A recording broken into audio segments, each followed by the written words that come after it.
Cool, so good afternoon. Welcome to this webinar on transforming local economies and what it means to be a social enterprise place. My name is Shahan Pereira and I'm the content manager at Social Enterprise UK. So the importance of place has been at the heart of discussions about how we build a fairer and more sustainable economy. Communities have come together throughout the COVID-19 pandemic, and there's been an awareness of some time of the importance of place-based solutions to deal with rising inequalities and the climate emergency. The government likes to talk about levelling up the country, and the opposition also emphasised the need to rebalance the economy away from the capital. There's been a growing recognition that post-COVID-19, we can't go back to business as usual, but this sentiment has often been used by those in power before we will go back to business as usual, I guess. Will it be different this time round, given the extremity of the crisis we are facing? And what role is there for social enterprises in transforming local economies in a way that benefits communities and reduces inequality? To discuss this, we're delighted to be joined by two representatives from two cities that are being granted social enterprise place status, meaning that they're recognised as hotspots of social enterprise activity. Gareth Hart, the director at the Plymouth Social Enterprise Network and founder of social enterprise Iridescent Ideas, and Jodie Marshall, network coordinator at the Sheffield Social Enterprise Network and founder of the Mind Apart Theatre Company. Thank you both so much for joining us today. Before we start the discussion, a little bit of housekeeping. We're going to have a pretty informal chat for around 35 minutes or so, and then we're going to bring in Liz Minns, who's SUK's Places Manager, to talk a little bit about the Social Enterprise Places Programme rather, and how areas can apply to become a social enterprise place. There'll be time for questions at the end, and you can submit these at any time through using the Q&A button at the bottom of your screen. Cool, so how are you both today, Gareth and Jodie? Well, good. It's brilliant. Great to be here. Thanks for inviting us, Shahan and SUK, and looking forward to the discussions. No worries. Yep, all good my end, all functioning and still Good here. stuff. That's good. So to start with, I thought it'd be good to get a little bit of context around both what's going on in Plymouth and in Sheffield, basically looking at the context in which social enterprises are operating and sort of the key things and themes that are kind of going on in Plymouth and in Sheffield. So maybe like a short 2-minute history lesson, if that's all right. Should we start with you, Gareth? Yes, you want to? Great. Yeah, great. So thanks, Shahan. So really interesting to be here, and the topic is so crucial and so vital to discuss right now. Just a little bit of potted history. So Plymouth became the UK's first social enterprise city with Bristol in 2013, so 7 years ago, and that was built on, diligent work and lots of organising for the 3 years before that as well. So we've had a long history in with social enterprise work. We've got a history of cooperative development going back, nearly a century. Just a little bit about Plymouth, if you don't know. I mean, we've got an incredible maritime heritage. We're the city of one of the biggest naval dockyards in Europe. We've got the city of Olympic diver Tom Daley. We are the city of the best gin in the world, Plymouth gin. I advise you get some. And last year we were commemorating and thinking about the sailing of the Mayflower from Plymouth to America. 400 years anniversary from the founding fathers in America, which had profound consequences for a lot of things. So Plymouth's a really interesting place. It has some global outlooks, but also its location, is a blessing and a curse. It's all that wonderful maritime environment. We've got Dartmoor and beaches on our doorstep. We've got some incredible sort of stuff happening here, but also we're a long way from London. We're a long way from the economic hotspots. We've got some real big social issues here. We've got high levels of indebtedness. We've got high levels of child poverty in some areas. Some parts of our city are amongst the most, I think, top 10 worst places in the country for things like child poverty. Really interesting around on enterprise, particularly, business creation. There's conflicting reports out there. On some reports, we have very low levels of entrepreneurship and business startup, but also we were recently tipped as one of the best places to start a business. And I would say make that business a social enterprise.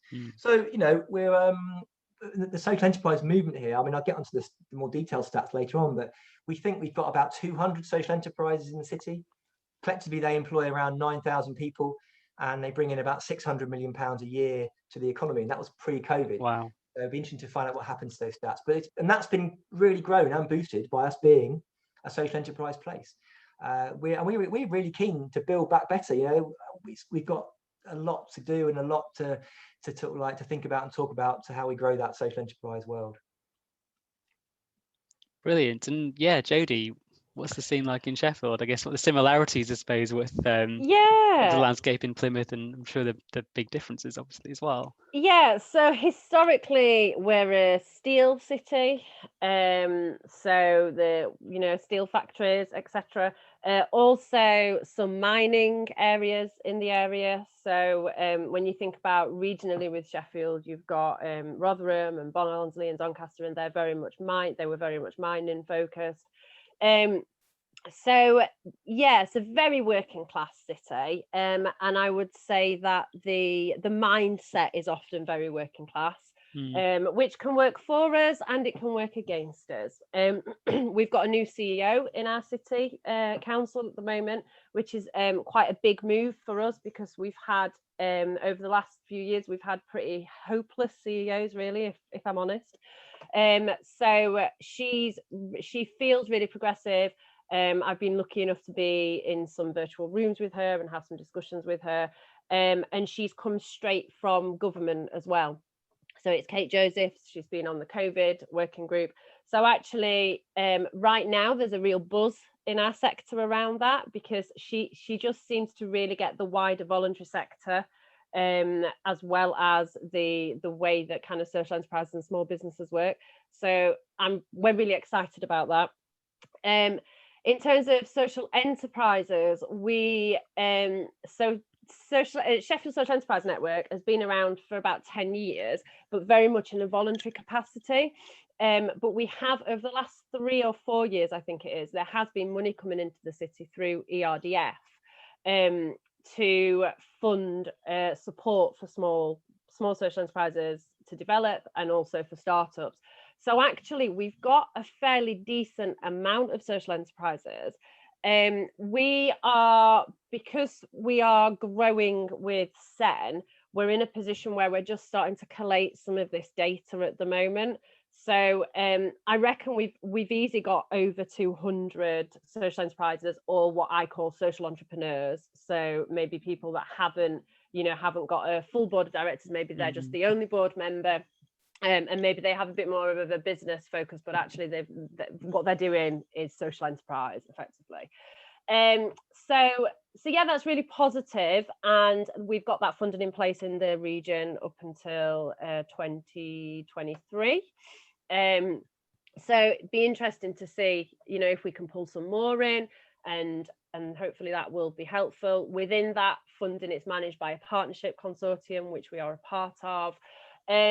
So there's lots of activity around. I think what we have been lacking is the advocacy. So I think what we've not been very good at, which is something that I'm working on at the moment, is actually shouting about ourselves. And that's partly because of who we are as a city, because we're not good at shouting about ourselves. And it's one of the things that Kate Joseph's kind of come back to, South Yorkshire, and is saying, no one knows about you down south. Like, in Parliament, they ask where's Sheffield. Like, what? How? I can't compute that. How can you not know where Sheffield is? Well, apparently ministers don't. But I find that quite interesting, especially because Gareth was saying the distance that Plymouth is from London. Well, we're lucky to have quite a quick train line to London. I've spent much of my career whizzing up and down on that. So I think, I always find that interesting that we still somehow managed to get forgotten a little bit from government. I think that's something we'd probably like to talk about maybe a little later, looking at that kind of relationship between government and social enterprises, but specifically kind of growing social enterprises, outside of London. And we always get confused with Portsmouth and Plymouth. That's the thing. Someone came to the event once, and they thought they couldn't believe it was so long to get to Plymouth, because they thought they were going to Portsmouth. That's fantastic. Then about the southeast, it's interesting. With Zoom and all this stuff, we were talking about this just before we came on. Who needs to live in London? Come and live in. You could run $1 billion company from a laptop in an office in Plymouth. That's so true. And who knows? There could be a great democratization of the economy through Zoom. Who knows? It'll be good to know a bit more about. So that's a great kind of introduction to both the cities. I guess there's definite similarities, obviously, sort of big differences, as opposed to the kind of post-industrial perspective. But what are the kind of key issues, would you say, that social enterprises? I mean, we know social enterprises operate across a whole variety of sectors. But what would you say are sort of the key social and environmental issues that social enterprises are working in your two cities? So in Sheffield, I would say that at the moment, we've got a lot of health and social care. And we've actually progressively got a lot of education and training social enterprises, which I think is, I suspected we had, and then somebody sent me some data this week and it's just confirmed it. So I think that's quite interesting that we seem to be getting more of those sorts of organisations being set up as social enterprises. But yeah, it's the health and social care for us. That at the moment is quite big, and I guess the challenges within that are engaging with local government. So Sheffield Council has been notorious for just being quite a difficult council to work with. And if any council members in Sheffield are watching this, I still think you do a great job as council officers. However, we all know that it's a very difficult council to work with sometimes. But it feels like COVID has shook that up quite a lot. So there's a lot more partnership work going on. So actually it's done a lot of good for the health and social care sector. Within kind of the social enterprise sector, because actually they're working better now in collaboration with the council, with the NHS, and other commissioners really. So I would say that's definitely a big one. Environmental is something that's been talked about a lot here, but I'm not seeing lots of social enterprises in that area. We have got a few. We've got social enterprises that are really interested in it, and we do have a Sheffield Sustainability Network that's been developed on the back of supporting businesses of all kinds to be sustainable. But in terms of social enterprises specifically, kind of, problem solving for the environment, I'm not seeing as many of those as maybe I would like as a representative of the sector. So I think we're very...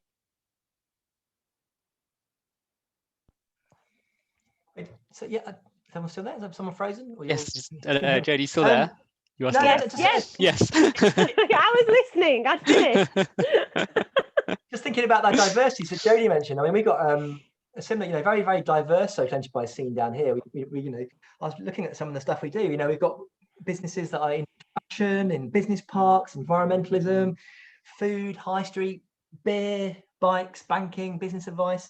It's a really diverse sector. Compared to the national stats, we've got very low numbers of like real sort of front-facing retail, public-facing that sell goods to the public. We've got a lot that are service-based that are selling to each other or to business to business. There's some brilliant world-leading social enterprises here. All our universities adopt the social enterprise model. We've got one of the biggest health and social care social enterprises in the country, Live Well Southwest, Real Ideas, who are well known in the social enterprise movement, doing a lot of stuff. But we've done a lot of research on this, and we put out a strategy in the last couple of months actually, and the sort of 5 key areas, but it comes back to things you won't be surprised about. Access to world-class business advice, specialist advice, digital needs, real how we embrace this digital technology and really convert to this world of digital. We've got a need for better access to finance and funding. I saw the article that SEK put out on the BBC about some of that, but same sort of problems here around that. Markets and marketing, so Social Value Act and procurement has been pretty good in the council here actually, and fair play to the council in Plymouth. They've done a lot of work on this, and we'll come to politics in a bit, because they're really good in a lot of ways. But across the wider public sector, I think Social Value Act has not been really touched on. Just really general awareness still, even though we're a social enterprise city and have been for 7 years. I think general public awareness, and still these myths exist about what social enterprise is. But fundamentally in Plymouth, and I think the Southwest widely, I think your research showed this, is we've got a lot of very small social enterprises. Over half are under 100k. Most are, I think a third are under, are under 50k. So it's that, how do you jump from that scale, move on and grow, especially in the current climate? I mean, all those stats I mentioned, they're skewed by a handful of very, very super large social enterprises. But it's building markets, building awareness. We've done in the strategy we just launched. We did this thing where we worked out you could live your life, a day in the life of a person in our social enterprise city, from your waking up, putting your kids in childcare, going to education, going to university, going to the pub, going to the gym. You could do all that through social enterprise. but I don't think people not enough people still know about it. I think there's much more to do on that. That's brilliant. And that's such a cool, talking about kind of public awareness, I suppose. It's kind of going a bit off script here for me, but that's such a cool idea. Like generally, if we're looking at how do you kind of raise the profile of the social enterprise sector, especially amongst the public, it is a lot of it, despite all of our best efforts, I think a lot of it does come down to that lack of understanding of just what is out there, and to be able to frame it in that sense of, a day in the life of social enterprise in a particular city. That's such a powerful way of looking at it. We've been, over the years, we've been quite lucky in that Sheffield Hallam University has had Rory Ridley-Duff, who's one of the key cooperative people and social enterprise people in the movement, really. And he's been, delivering masters, and it's in fact who I got my masters with in the area. And so he's been delivering social enterprise and cooperative masters and courses at postgrad level, which has been really good. And I think that's been really key to us understanding as a city and starting to understand what social enterprise is.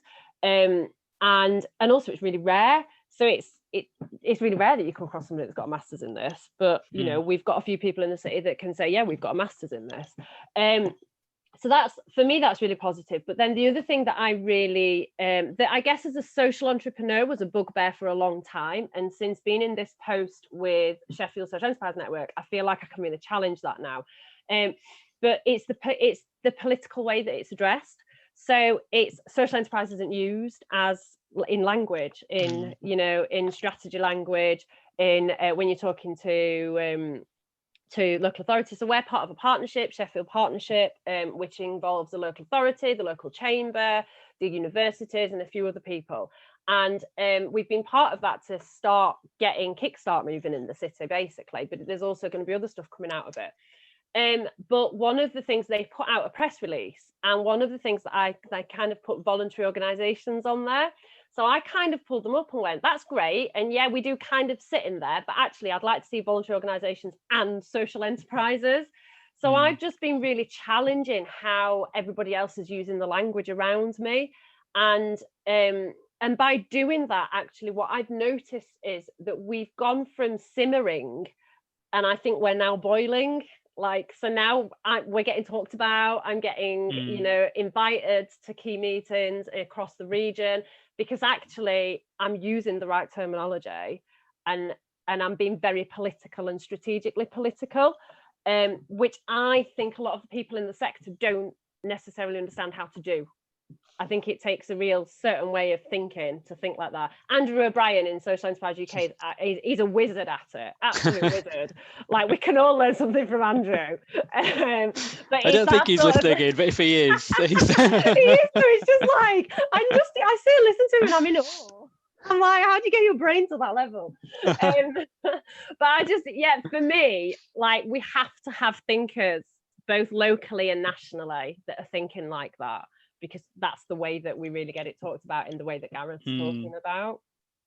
Yeah, let's move on to. Go on, Gareth, sorry. No, I was going to say, I agree. I learn a lot from Andrew every day. I think that analysis he puts in, but it gets to the point, doesn't it, that this is the stuff we're talking about, transforming local economies, is deeply, deeply political and deeply philosophical.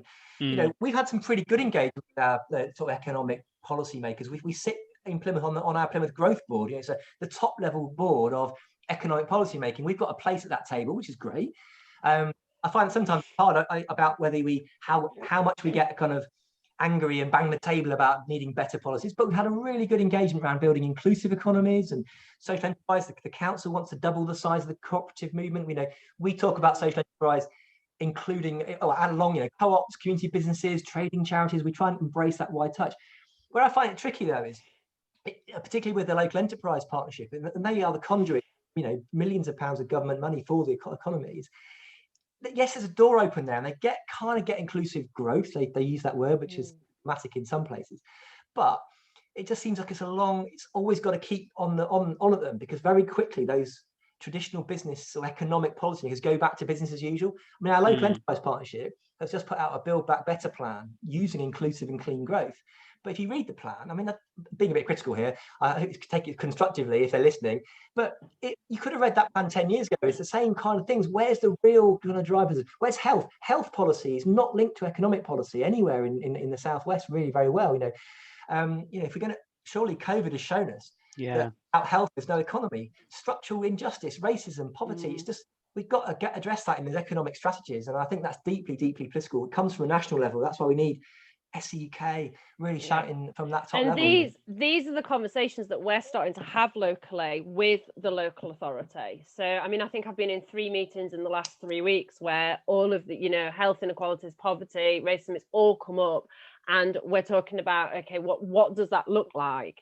And I've been really driving for us. So we do very well in the city in the voluntary community sector. And we've got loads of VCSs.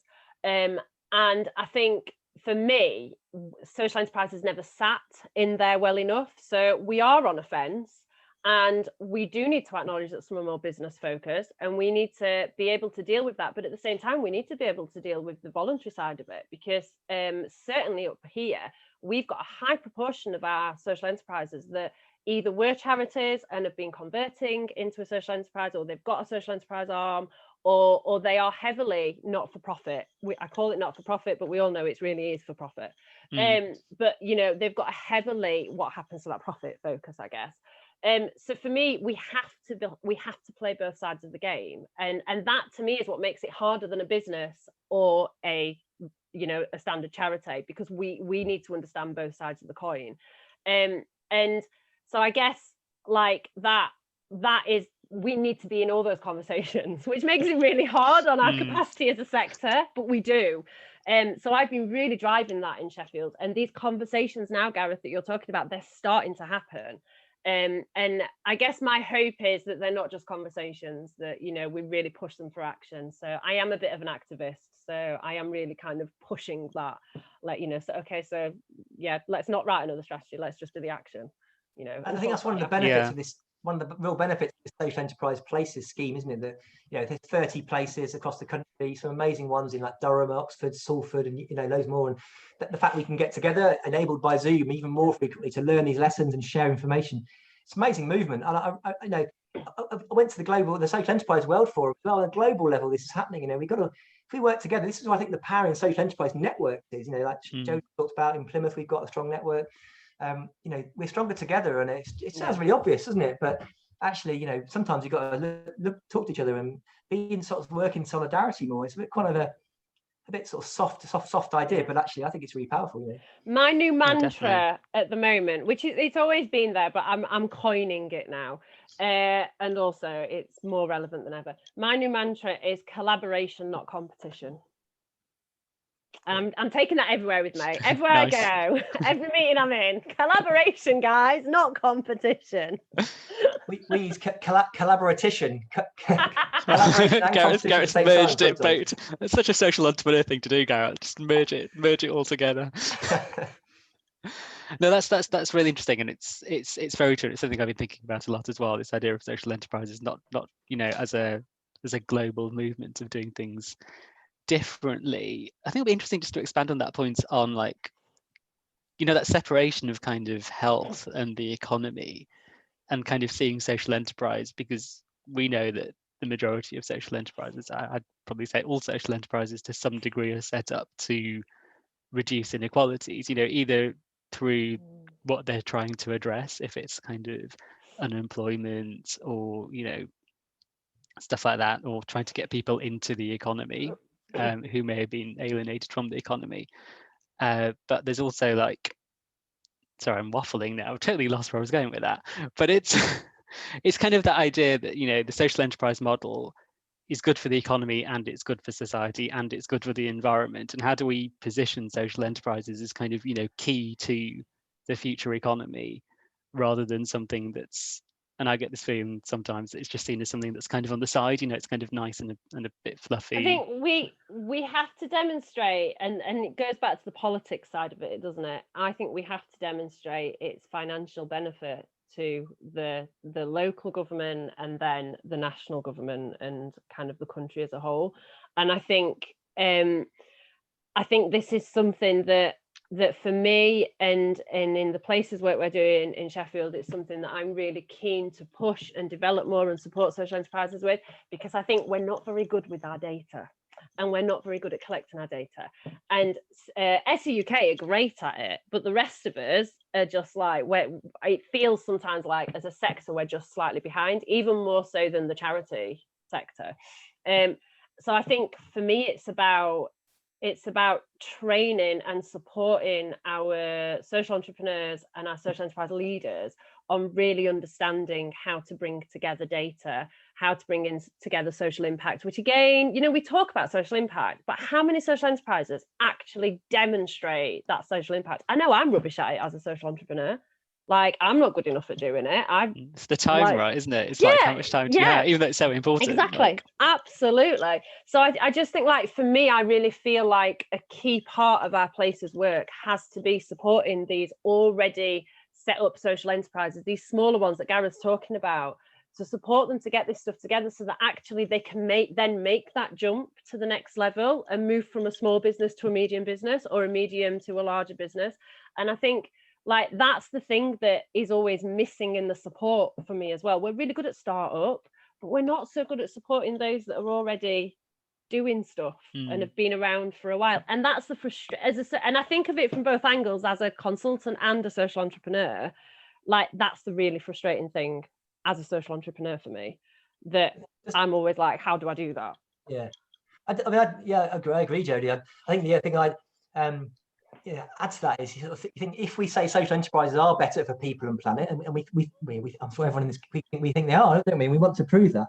I guess we've got to prove that somehow, and social impact becomes a really key part. But there's a kind of lot of critique as an industry, isn't there, around social impact, which is quite challenging, and the measurement and management, all this sort of stuff. There's been endless debates about that in the media. But it gets to the heart of, I think, I suppose it's our offer to the world, our offer to the government, isn't it? We are saying, if you truly want to build back better, more inclusively, more healthily, you know, social enterprises can do it. We know they pay more fairly. We know they're more diverse. We know they operate in the areas where they're most needed. We've got to get those. And those arguments, I'm sure, are being heard at government, national level. I think Jodie's right. This being politically savvy about sharing that message more effectively. You know, I think there's a lot of work to do there. But it's really interesting, isn't it? In a world where GDP and GVA and those sort of measures guide our economic policy making thinking, it's really, if you think about two models, you know, a standard care home versus a social enterprise care home, economically, you could say they could probably do exactly the same GVA target. Actually, the social enterprise does so much more. So where should the government put its money? You know, where would you put your parents if you had to put them in? You know, look at a care home. It's like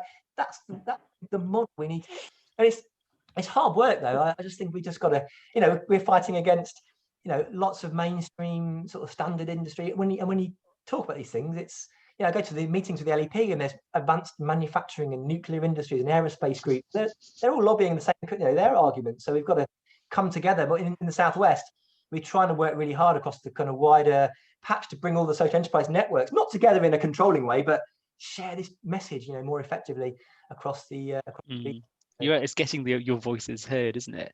Very quickly, because I know we're not really running out of time, but time is ticking. Gareth, could you very quickly explain what a LEP is? Because I had to actually Google what exactly a LEP was after the last places meeting we had, and I think a lot of people on the call may not know what one is, and then maybe expand on that to kind of like what is like the kind of infrastructure within which social enterprises are operating, and then maybe move on to like what's working and what's not working when it comes to kind of politics and the decisions of local authorities. So the LEPs are the local enterprise partnerships. They are, how many are there across the country? 40. They're normally linked to a geographic patch. I mean, ours in the southwest, you know, we've got one in Cornwall. We've got our one is slightly odd, Devon and Somerset put together. There's normally a geographic patch. They're supposed to be kind of private sector, public sector partnerships that are driving economic policy. They all set up local industrial strategies, productivity strategies, economic strategies that guide the economy of the region. And then underneath and with that sits the local authorities and the councils, county councils, district councils, unitary authorities. But the LEPs, quite importantly, they have the ear of government money often for economic growth goes through. They're sort of conduits for that money to go into those policies and projects that come out. I mean, I think it's really, really important. If you want the best example, I think in our movement is in Oxfordshire. I think Oxford done some amazing work with their LEP. I highly recommend looking at that. But it's what's fun, interesting in Plymouth, in our area, our LEP board did have some social enterprise representatives on there. That currently missing. they do, on the whole, in our area, they get it. There was a social enterprise special interest group, and they were interested in social enterprise. It's gone a bit off the boil, but they're really important vehicles, like your local council, influencing that politics. So it's an interesting where we go next. I mean, in Plymouth, we have this plan called Resurgam, I Will Rise Again. So when Plymouth got bombed in World War II, someone wrote some graffiti, Resurgam Latin. It's very eloquent, isn't it? We will rise again as a city, and we're using that language. And our council leader, politically, has put right at the heart of that our plan, our economic recovery plan, must address structural inequalities and put a greener and fairer future at the heart of our recovery. So that top level political leadership from our city is getting this stuff. We're quite lucky down here. The council's been very supportive of social enterprise and corporate agenda, but we've got to turn those fine words, like Jodie said, those fine words into actions, and what's that actually going to mean. But I think the council economic policy making, LEP economic policy making, national economic policy making, international. Every country in the world has signed up to the Sustainable Development Goals. We've got to think globally here as well. How do we use that as a lever to kind of make the world a better place? It's hard work. Definitely. Jodie, what's working and what's not working in Sheffield when it comes to like working with the powers that be? Well, I think the LEP is only as good as the people in it. I might get my hands cut off for saying that. But can we get Chris to check if anybody from the LEP is on the call? I don't know. Well, I say that because our local LEP has had a lot of staff change recently. So actually their capacity has been very limited. And I think the LEP is part, because they're part private and part public, they are part funded by some stuff and not others. So I think some of it is dependent on the funding that they manage to bring in themselves. So I think, it's probably as good as the politics are in that area, I would imagine. And as a Labour city, I'm not sure whether maybe we don't get enough of what we're supposed to get just because we're Labour orientated. So if I'm really honest, I mean, it's difficult because I've not been in this post for long. So I've only been in this post for 10 months. But as a social entrepreneur, never once did I have any sort of contact with the LEP, or, probably wasn't even that aware of them. Like, I probably really learned about them properly in the last 10 months. So does that then question whether they're doing the job? I don't know. But certainly in this post, much more awareness of them now. We have a very active local mayor, Dan Jarvis.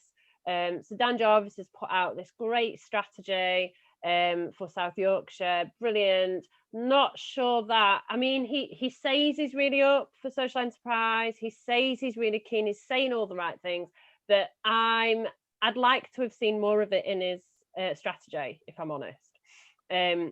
So there's a lot about the environment in there, but I guess my question within that is, okay, so how are you engaging with that? Some of our social enterprises that are doing that environmental stuff, because actually a lot of them are social enterprises. So yeah, we're in a funny position in Sheffield in that we've got the region and then we've got South Yorkshire. So Sheffield region kind of goes into Derbyshire, which doesn't make any sense. And then we've got South Yorkshire. And then we've got South Yorkshire Mayor attached to that, but he doesn't cover Derbyshire things. So we're in this funny place at the moment where I actually think it's probably going to end up getting reviewed. And probably we're going to end up going back to a more of a South Yorkshire focus rather than a Sheffield region focus. So there's probably a lot of politics around that. But that is how we have managed. It's the Sheffield region work that's managed to get a lot of the ERDF money in. So Doncaster's got some ERDF money in as well to support social enterprises. We're lucky enough to have Key Fund based here, so they've pulled some money in from what was left over from ERDF this year. So they've now got a whole investment pot that is grant orientated for social enterprises in the region. So we're really lucky in that, and that hasn't gone unnoticed. So yeah, who knows what's going to happen? I think it's all a little bit uncertain. It feels all a little bit uncertain, and I find it very hard to engage with on a regional level, if I'm honest, as a professional. If there's like, oh, sorry, Jodie, you gone. No, go for it. No, I was just going to say, if there's kind of one policy change, this is a tough question. If there's kind of one policy change that you would both implement like right now that would help grow the social economy in Plymouth and Sheffield, what do you reckon that would be? I don't know if I'd make a policy change or move us into the right government department. I think that'd be my Yes, dream. for those on the call who don't know, I'm sure most people on the call do know this, but social enterprise, the responsibility for social enterprise currently sits within the Department for Culture, Media and Sport, which is incredibly random. And objectively, you know, if an alien was beamed down to planet Earth and was asked, you know, what department is social enterprise in, they would probably never guess that it would be in DCMS. Gareth. I think it's great. I love these questions. I always ask this question: if you're president of the world, what do you change? Very dull, actually. I think it's something about stimulating social enterprise through tax. So when I was first in this movement 10 years ago, we were pushing really to be accepted on the same level as business, and we had no special pleadings, just treat us like businesses. And you know, we wanted to be treated as you know, economic sort of units and creating jobs and this sort of stuff. As I've got older, maybe as I've got more into this movement, I've started to realise, you know, actually, if we really want this inclusive, environmentally friendly economy, you know, there's the Das Gupta reviews. You know, without biodiversity, without the environment, there's no economy. We really got to change the way we do business, and and how do we stimulate that? So, simple thing could be, you know, like charities get, give CICs a corporation tax exemption. That would stimulate huge ways of startup and investment and support for social enterprise, for CIC startups. Let's stimulate the businesses we want to stimulate. Let's penalise the businesses that are polluting, the ones that are treating people badly. Let's kind of sticks and carrots, isn't it? I think that could be a really simple lever government could pull. Tax breaks for CICs. But I would say that I want to see proper progressive taxation. No self-interest there whatsoever. No, I like that. That makes total sense. I think there's something in there in what you're saying, Gareth, about demonstrating your impact in the community. So for me, I also think, like, I come across entrepreneurs and I look at them and they're not calling themselves social entrepreneurs, but to me they totally are. I'm like, what you are doing is social enterprise. Just because you're bored, you know, get a small piece of share or whatever, like what you're doing is social enterprise. And I think for me, I'd really like to see something implemented around companies who, whatever sector you're in, whether you're in the voluntary, social enterprise, corporate, commercial, whatever, like you're demonstrating your direct community impact. So how are you working with your communities to make sure that you're benefiting them? Even a retail shop, like I think that, you know, even the big retail shops should be able to say, how are they benefiting the communities where they've got shop space? So how is, you know, Debenhams or whatever in Sheffield benefiting the Sheffield community?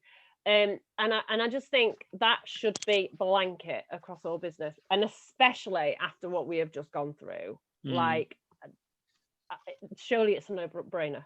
To me, it's a no-brainer. Like, that's how we're going to build our communities back. I think that's absolutely right. I really agree. Couldn't agree more. I think it's brilliant. And I think if you look at the thing in America was interesting, wasn't it? That business roundtable where there's 180 the world's biggest businesses, the Fords, General Motors, and Amazons, all signed the declaration they were going to take a look at stakeholder value, not shareholder value. And then the very next week, Amazon cuts all its health benefits in one of its subsidiaries. Words are fine and words are great. Where's the real actions? And it's great. There is general awareness of this move towards more stakeholder capitalism, whatever you want to call it. But actually, I think social enterprise has got a huge voice there. We've got a great opportunity if we get it right. I mean, it's, you know, like saying COVID has made a lot of people think about this differently. I mean, it's interesting to hear what Keir Starmer's saying about businesses. You know, I think that's great that Labour's saying we want to be the party of business, but we want to be the party of responsible and good businesses. And he mentioned, well, he didn't mention social enterprise in the speech, but Andrew tells me that it was mentioned in the footnotes of the press release, which is definitely better than nowhere, and it's a really good sign. And we got to, on the politics of it, I mean, I think we're in a Conservative government, so we've got to play, you know, we've got to think about the language that the Conservative government resonates with as well. I think that's interesting. Jodie mentioned about being politically savvy. We've got to, I mean, that's what we've done in Plymouth. We tend to swing between Labour and Conservative every few years, and we've always, social enterprise, on the whole, it's, you know, we've tried to steer that path quite neatly, I think, but I think also we've got to stop being coy. Like, the nature of who we are and what we do is that we are passionate about whatever it is that we're doing, and we like to get our heads down and get on with it, and be quiet, and just look after the people or the environment we're looking after. But actually, like, that doesn't get us the money that we need, and that is a real reality shock. And it's something that I had a conversation with a startup recently, and she was like, I just want to do the work on the ground. I don't want to write policies. I don't want to do the stuff. Some funding so you can get a CEO in, because you have to do to be good at what you want to do. Like, and for me, it's just of it that we're always not good enough at. And I get really by it, because my brain, although I'm creative in everything I do, my brain is quite logical with things like that. And so for me, I want to see good business. And if we're gonna do it, let's be blooming good at it. Like, let's be better than the corporates, so that they have to rely on us. Let's shout about it. Let's scream about everything we're doing, because it's important and we are valued, and we need to value ourselves. Definitely. And maybe that's just from the city I'm from, because we're not very good as a city doing that. But that certainly, it is something I think I see in the wider sector as well. Brilliant. Steering words. I'm passionate. I was going to say that's a great way to probably bring the conversation to a close. I mean, there's so many questions. I was like planning on talking a bit about kind of the COVID response in your cities and stuff, but it's already nearly 1:45, and very much I see Liz has appeared from the round table with the minister. So I'd like to introduce Liz Minns, who's the head of our Social Enterprise Places programme, and also our public affairs manager as well, and doing a lot of work lobbying the government and opposition to try and create a policy environment that suits social enterprises. Thanks for joining us, Liz. Absolute pleasure. No worries. Could you just give a quick overview for people on the call, just about what the Social Enterprise Places programme is all about? Yeah, of course. And great to be here with you. Hi, Jodie. Hi, Gareth, and everyone else who's on the call, and Shian and Chris for organising this. I wear two hats at SE UK, as Shian's just said. One is about public affairs and policy, but the other is about SE UK Places. And I'm incredibly lucky and privileged to have the responsibility of bringing together people like Gareth and Jodie on a regular basis to share what's going on in Sheffield, what's going on in Plymouth. The actual network, there are 32 places, and it's a concept that came about in 2012. It was an idea that we should mimic the fair trade towns, and we should have social enterprise towns or cities or zones or counties. It can be many different types of geographical actual coming together. And it is very simply where there is a sort of a recognition, and it comes from within the place itself. We don't go out and sort of, come with a thunderbolt from the sky and say, Plymouth, we think you are a hotspot. Gareth brought together a group of people within Plymouth, realized that they had a hotspot of social enterprise, and they wanted to take that further. They wanted some other recognition. They wanted a profile, and they came to SE UK, and they came through the application process. And it was absolutely clear that Plymouth, exactly the same when Sheffield came through, you are a hotspot of social enterprise. So you as a group of people had come together, and you had reached out to local businesses, to charities in the area, to consumers, to social entrepreneurs, to anyone within your community that wanted to put their name to a project that was to get recognition that you are a hotspot of social enterprise. And that's what the Places network is. It's when geographical regions, locations, cities, as I say, it can be whatever you like. You see that amongst yourselves, you have this driving ambition to really boost the social economy, to enable it, to support it. You come to Social Enterprise UK, we converse, it's up to you when you apply. There's no cost to apply. And then when you come through the application process, you will then join this incredible family, this incredible network with people like Gareth and Jodie. We meet every quarter and share best practice. We've got different working groups, one around health and social care, one around the LEPs actually, and how we can better engage with them, one about a community entrepreneurship zones proposal that we're putting into the government So yeah, I lead on places at SEUK. It's a wonderful family, a wonderful network, and I'm sure we can put the link in the chat as to where you can find more information about places if that's something you're interested in. And I can see Gareth is just putting a little finger up to say you'd like to say something. Gareth, over to you. Just to say thank you for those kind words, Liz. I mean, I've been working in this sort of social enterprise voluntary sector world for about 25 years, and it's half my life, nearly most of my career. And I can honestly say it's been the highlight of my working life, the social enterprise city work we've done, getting that status in 2013. I'm really proud of what we've achieved. I don't like using the word pride normally. I find it a difficult word. It's got loaded with hubris and kind of sort of negative, in pride comes before a fall. But actually, I'm really proud of what we've done as a movement, across the 30 places. We in Plymouth, building this ecosystem of business advice and hosting the UK's week-long festivals of social enterprise, working with you like SEUK, working with Jodie and others across the country and then across the world. It's really, really quite profoundly deep, and it's been an amazing journey. And what I'm interested in for Plymouth particularly, and all of us really, is, we've been doing this for 7 years now. Where do we go next? What's next for our movement? And I think this COVID position, it's really kind of a real interesting tipping point. But there's rhetoric there. I remember the crash in 2009, and we all talked about a blooming of social enterprise, and it kind of sort of happened a little bit. But actually, where do we go? But it's been an amazing movement. I highly recommend your town, your city, your area joins, because it's a great thing, Yeah, thanks, Gareth. And I think you're absolutely right. And absolutely to Jodie's point earlier, we should all be a lot more vocal about who we are and what we do.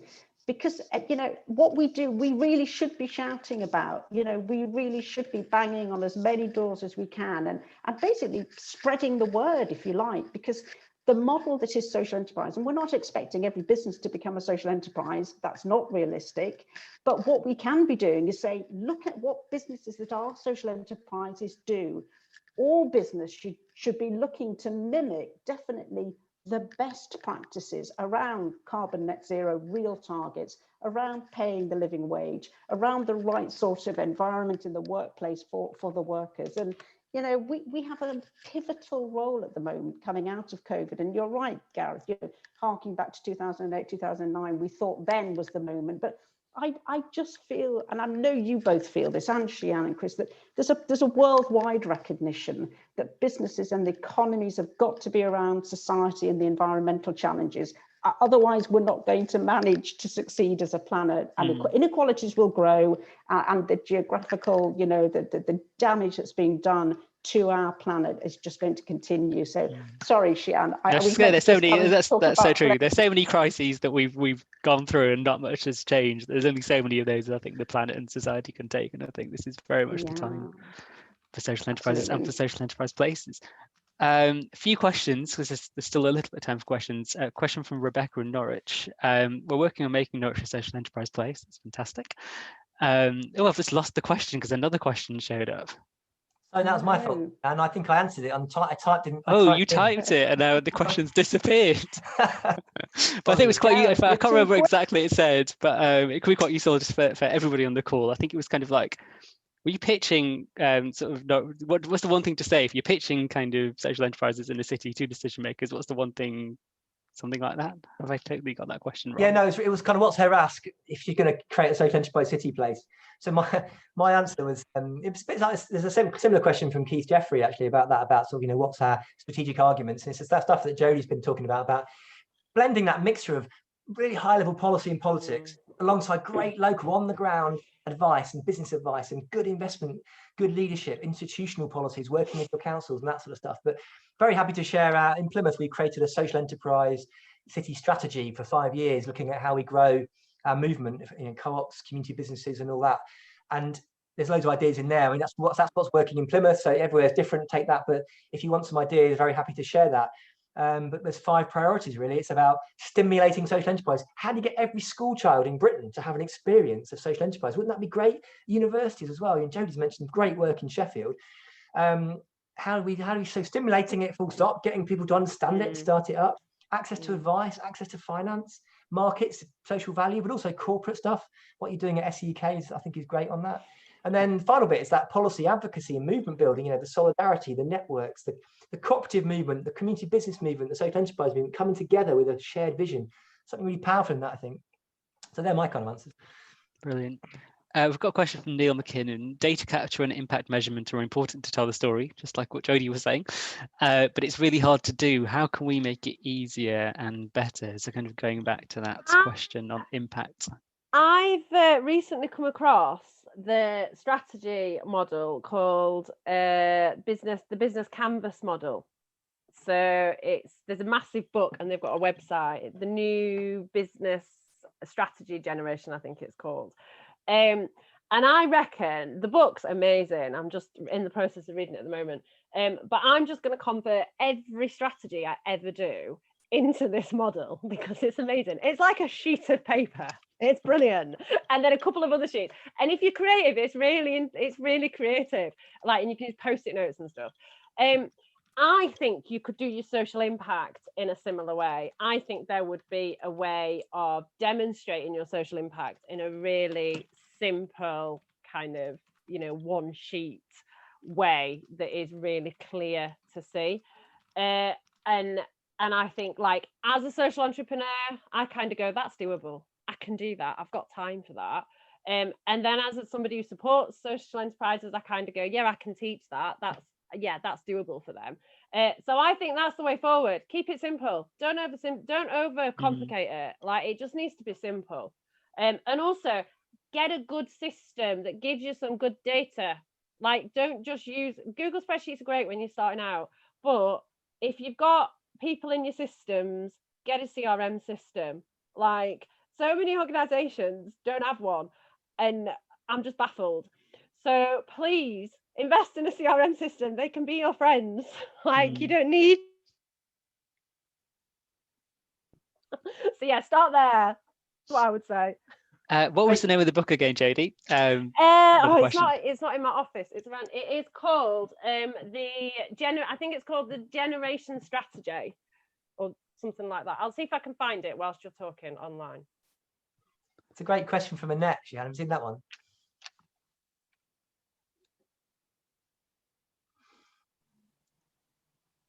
Yes, that's a great question, Annette. Sorry, it was further down scrolling. So Jodie said running a social enterprise is harder than running a business. And that scared me a bit as I'm thinking of starting a social enterprise. Please start a social enterprise. Can anyone reassure me?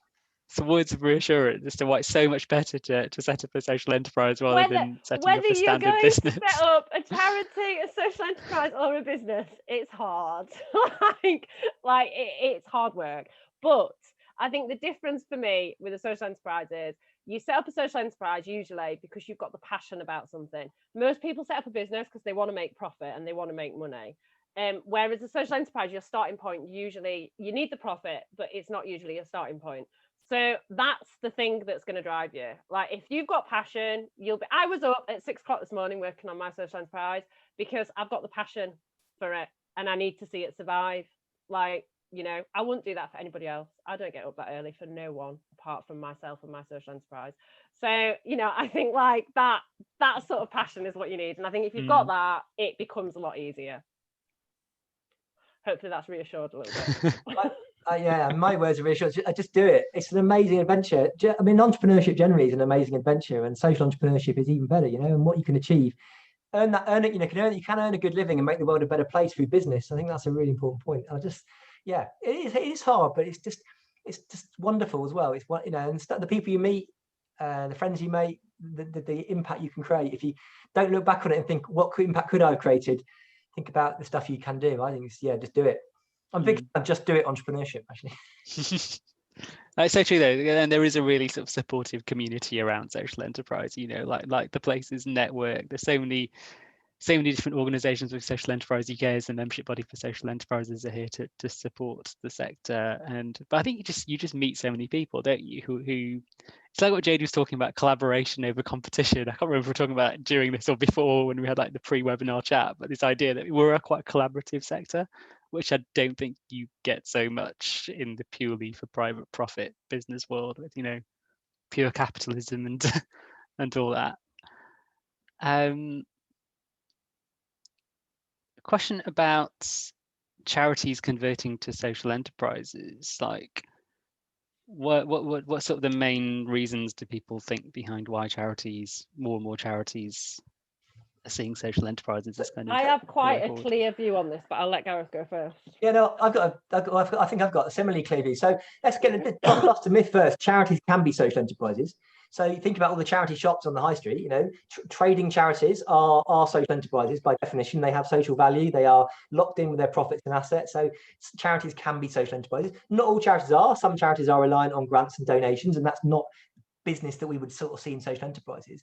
I think charities, sort of Jodie mentioned a lot about the voluntary and community sector. It's really interesting in Plymouth. We've got a similar kind of partnership going on with our voluntary sector community, and I've got this Olympic rings idea where there's like business in one end and there's charity in the other, and then there's trading big charities and ethical businesses and social enterprise in the middle, and we can all learn from each other.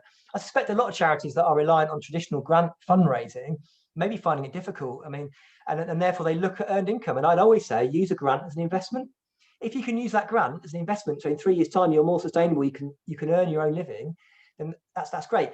The challenge is for charities have been around for hundreds of years, raising money, doing it really well. You know, charities are a brilliant model, but the social enterprise model is more about business. But you're only as good as your ability to sell your product or your service.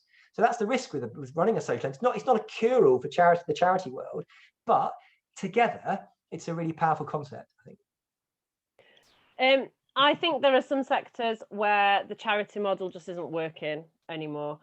One of those sectors, and I can say this because I've worked in it for many, many years, one of the sectors is the creative sector. And I think we have seen a demonstration of that, that, you know, that funding goes and then suddenly they've got no diversity. They can't move quick enough to adapt. So with my own social enterprise, we're a creative performing arts social enterprise. Overnight, our services went online. You know, you look at some of the bigger organisations, so Sheffield Theatres, which is a charity, you know, it took them probably 6 months to even decide whether or not they might go online. That, you know, that was before they'd done anything. So I think you can be more flexible. You can have more pace about you in when you need to diversify, which I think is really important. You need to be able to do. I think the other thing around it is what I often find is people that set up social enterprises, it often comes from one person and one vision. So they often see a problem and then they pull a tribe, what I call a tribe, around them. So they pull a group of people that you know, value them as an individual, believe in them and the passion that they've got, and they bring them on the journey with them. So when you have that model in mind, and this is very much the case with my own social enterprise, when you have that model in mind, that individual is the vision holder. So if you were to go into a charity model with that, it wouldn't really work, because you'd either be a trustee and you can't earn a salary being a trustee, or you'd be a CEO and you'd need to get a board of trustees, but then suddenly decide you're going off book. And most people that set up social enterprises, they are entrepreneurs, you know, and that's where the social entrepreneur came from. And I think, like, I don't think a charity model necessarily harnesses that all the time. You know, but then you do have your kick models. So like Sheffield Social Enterprise Network, we are set up differently because we're members based. So our board is selected by our members, and I am selected by our board, you know, by going through a recruitment process. So I think it is dependent on your social enterprise, but for me, it's about where do you want to sit with it as a person, I think. And you can just be a bit more flexible with it with a social enterprise model than you can with a charity. So that is usually kind of the conversation I have with a lot of our guys that are looking at what model to take. Think about where you want to be and what do you want out of it. So yeah, hopefully that answers. Brilliant. I mean, there's so many more questions that we could go through and so much more to talk about, but I think we have sadly come to like nearly 1:59, and I don't think we can answer another question in 30 seconds or something, so we'll probably need to bring it to an end there. Thank you so much, Gareth, Jodie, that was brilliant. So great for you to join us. I think we'll be able to share I think we are going to share the recording. Chris, do tell me if I'm wrong here, but I think we will share the recording. Would you be both happy for us to share your email addresses just for any questions and follow-up questions? Because I think there's a lot that we could keep on talking share about. my Sen email. Yeah, I of have course. more than one with you guys. Yeah, we'll be sharing any Gmail addresses. Too many things going on. And brilliant. Yes, and if you've got any questions about applying to become a social enterprise place, please do contact us at SE UK. You can use the membership at socialenterprise.org.uk email address. Brilliant. Thank you so much. Thank you. Thanks for Thanks, inviting us. guys. That's a great No session. worries. Yeah, it's been to talk great. to you. Take Good luck, care. Speak everyone. soon. Bye.